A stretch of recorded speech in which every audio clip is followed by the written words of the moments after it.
Mummy जी, जब से आप लड्डू गोपाल जी को घर लेके आए हो ना, हमारे घर में खुशहाली खुशहाली हो गई है। हाँ डॉली, इनके कदम जहाँ पड़ते हैं वहाँ खुशहाली आ जाती है।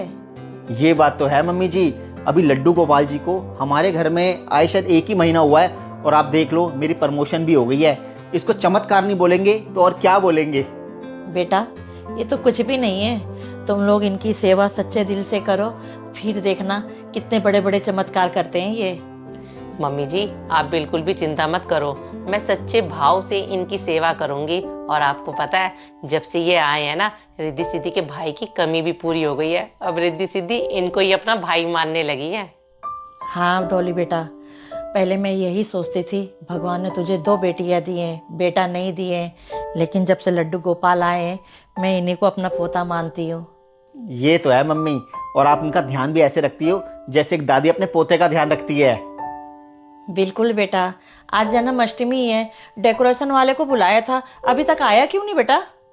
मम्मी, आज जन्माष्टमी पर वो सेक्टर 13 के मंदिर की डेकोरेशन में बहुत बिजी है। उस मंदिर का काम हम ही ने तो उसको दिलवाया है। उसका फ़ोन आया था, कह रहा था वो काम ख़त्म करके 1-2 घंटे में हमारे यहाँ आ जाएगा। चल कोई बात नहीं बेटा, लेकिन वो जब घर पे आए ना, उसे कह देना अच्छे से घर को सजाए, आज मेरे लड्डू का जन्मदिन है। डॉली बेटा, तू अच्छे से लड्डू गोपाल के लिए भोग का प्रसाद बना लेना। मम्मी जी, आप बिल्कुल भी चिंता मत करो, मैं लड्डू जी के भोग का प्रसाद बहुत ही अच्छे से बनाऊंगी। और मम्मी जी, इस बारी हमने पहली बार डेकोरेशन वाले को बुलाया है। हम यही चाहते हैं लड्डू जी के बर्थडे में किसी भी चीज़ की कमी ना रह जाए। भाभी जी, हाँ मीना। भाभी जी, वो मैंने घर का सारा काम कर दिया है। वो मुझे आपसे कुछ बात करनी थी। हाँ मीना, बोल, क्या बात करनी है? वैसे तो मैं अपनी सैलरी ले चुकी हूँ, मुझे कहते हुए बहुत शर्म आ रही है, मगर मुझे 15,000 रुपये की सख्त ज़रूरत है। क्या मीना, 15,000 रुपये? लेकिन इतने सारे पैसों की क्या जरूरत पड़ गई है? भाभी जी, आपको तो पता है मेरे पति का 2 महीने पहले एक्सीडेंट हो गया था। जब से घर की जिम्मेदारी पूरी मेरे ऊपर ही आ गई।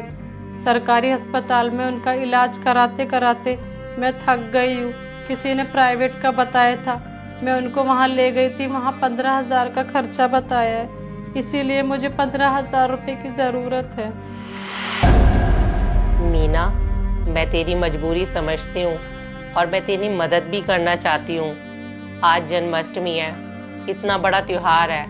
अगर तूने मुझे पहले बताया होता तो मैं तेरी मदद ज़रूर करती, लेकिन हमने घर डेकोरेशन करने वाले को बुला लिया है और उसको एडवांस पेमेंट भी दे दी है। अब मैं चाह कर भी तेरी मदद नहीं कर पा रही हूँ। भाभी जी, आप मना मत करो, मैं आपके पास बहुत उम्मीद से आई हूँ। अगर आप मना कर दोगे तो मैं कहाँ जाऊँगी? मेरे पति का इलाज नहीं हो पाएगा। आप 15,000 नहीं तो जितना आपसे हो सके उतना ही इंतज़ाम कर दो। मीना, तू ज़्यादा परेशान मत हो बेटा। मीना हमारे घर 8 सालों से काम कर रही है, हमें इसकी मदद करनी चाहिए। बेटा, मेरे पास 3-4 हज़ार रुपये मैंने जोड़ रखे हैं, बाकी का तुम लोग देख लेना।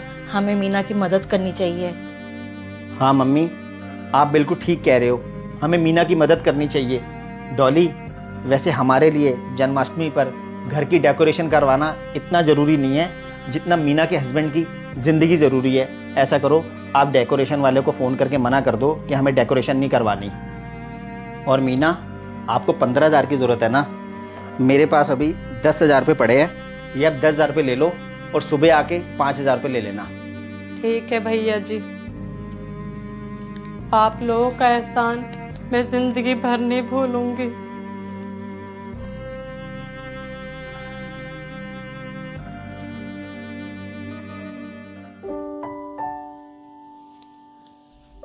मम्मी जी, मैंने डेकोरेशन करने वाले को फ़ोन करके मना कर दिया है। अब वो नहीं आ रहा हमारा घर डेकोरेट करने के लिए।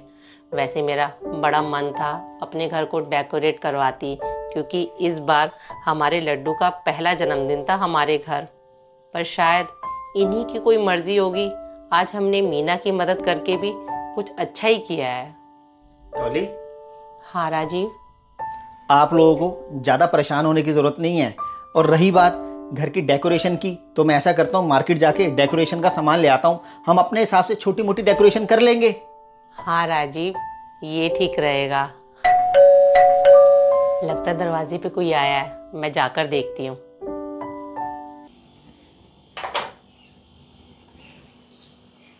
अरे भैया आप, मैंने तो अभी आपको फ़ोन करके मना कर दिया था कि अब हमें अपना घर डेकोरेट नहीं करवाना। हाँ मैडम जी, मुझे पता है आपने मुझे फ़ोन करके मना कर दिया था, लेकिन मुझे सर से मिलना है। सर है क्या? सर से मिलना है? हाँ भैया, सर हैं अंदर, आप अंदर आओ। राजीव। हाँ डॉली। अरे भैया आप।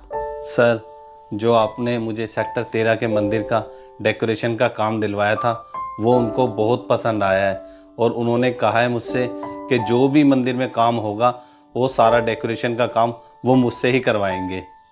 अरे वाह भैया, आपको पता है सेक्टर 13 का मंदिर हमारे एरिया का सबसे बड़ा मंदिर है, और आए दिन वहाँ कोई ना कोई फंक्शन तो होते रहते हैं, तो वहाँ से आपको अच्छा खासा काम मिलेगा। सर, ये तो सब आपकी मेहरबानी है, आपने मुझे मंदिर वालों से मिलवाया। सर, मेरी एक इच्छा है कि इस जन्माष्टमी मैं आपका घर डेकोरेट करूं, और सर मैं इसके आपसे पैसे भी नहीं लूँगा। अरे नहीं नहीं, हम आपसे बिना पैसों के अपना घर डेकोरेट नहीं करवाना चाहते हैं। और सच बताऊं, बात पैसों की नहीं है। पैसों का अरेंजमेंट हमने कर रखा था, लेकिन किसी की मजबूरी में हमें उसको देने पड़ गए। सर, ये तो बहुत अच्छी बात है कि आज जन्माष्टमी पे आपने किसी की मदद करी है। सर, लेकिन आपने मुझे इतना बड़ा काम दिलवाया है, इसलिए सर मेरा भी आपके प्रति कुछ फ़र्ज़ बनता है। प्लीज़ सर, मुझे आप अपना घर सजाने दीजिए, मैं आपसे इसके पैसे भी नहीं लूँगा। बेटा, इनको मना मत करना। लगता है लड्डू गोपाल अपना जन्मदिन इस घर में अच्छे से मनाना चाहते हैं। बेटा, तू घर को सजा दे।